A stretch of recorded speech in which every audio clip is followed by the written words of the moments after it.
يطرح مصطلح الشخص إشكاليات صعبة ومعقدة مرتبطة بحقيقة الإنسان، يعتبر من المفاهيم التي حظي باهتمام العديد من الفلاسفة والمفكرين والعلماء في مجالات متعددة. فحسب باسكال، الوسيلة الوحيدة التي يمكننا اعتمادها في معرفة حقيقة الإنسان هو التأمل العقلي. الشخص والهوية. موقف جون لوك. اعتبر لوك أن الإدراك الحسي أساس للوصول إلى حقيقة الشخص، وبالتالي هوية الشخص تتأسس على قاعدة الشعور. موقف شوبنهاور.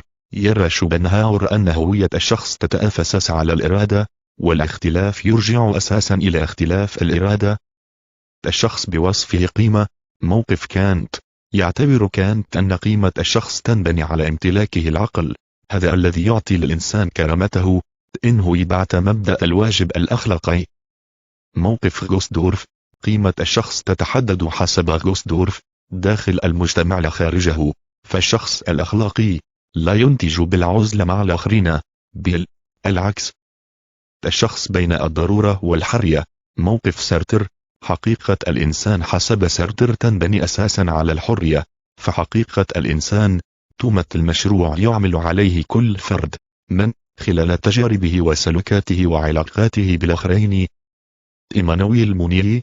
حرية الإنسان ليست مطلقة حسب مونيي، وشرط التحرر من الضغوطات هو تحقيق وعي بالوضعية والعمل لتحرر من الضغوطات.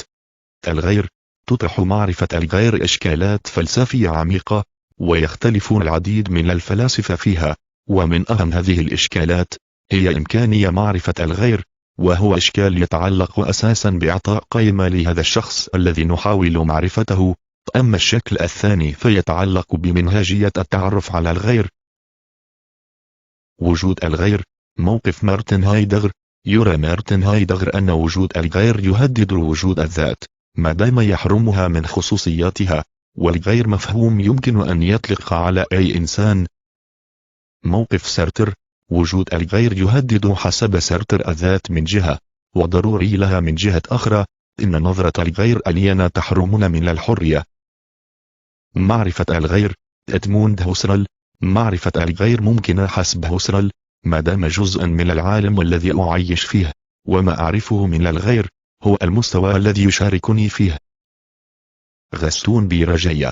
تتأسس حقيقة الإنسان حسب غستون على تجربته وعلى إحساساته الداخلية، وهناك فاصل بين الذات والغير، ويستحيل أن تعرف على حقيقة هذا الغير. العلاقة مع الغير. إيمانويل كانت. يرى كانت أن الصداقة هي النموذج المثالي للعلاقة مع الغير، ومبدأ الواجب الأخلاقي يواجب على الإنسان الالتزام بمبادئ فاضلة، وتوجيه إرادته نحو الخير دائما. أغسطس كونت.